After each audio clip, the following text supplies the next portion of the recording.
Là, c'est du rapide, mais Fabrice Tarin a pris son temps pour donner corps à Spirou chez les soviets. Fabrice adore Franquin, le créateur de Spirou. Il a précédemment dessiné Le tombeau des Champignac.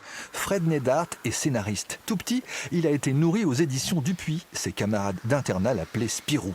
Entre les deux, une rencontre naturelle pour un projet fou.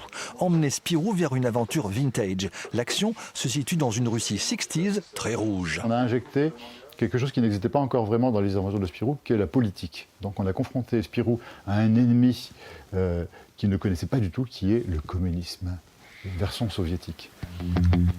Spirou et Fantasio, derrière le rideau de fer pour délivrer leur ami, le comte de Champignac. Il a été kidnappé pour répandre le gène du communisme sur la Terre. De l'humour dans chaque bulle, mais aussi des références. Oui, après, on est plus dans l'ambiance un peu noire des planches, comme ici, regarde.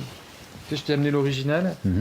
Franquin avait cette particularité de mettre de la vie, tout comme Uderzo dans ses dessins, et du mouvement et de la chaleur. Et donc oui, ça demande énormément de travail de documentation. Donc j'ai passé des heures et des heures à récolter de la documentation sur Internet pour chaque véhicule, pour chaque tenue militaire, pour chaque... Ça a pris 5 ans, voire 6 ans même. Pour élaborer Spirou, ça n'a pas été le goulag, juste un ping-pong entre les dessins et les idées. Échange constructif, mais vif.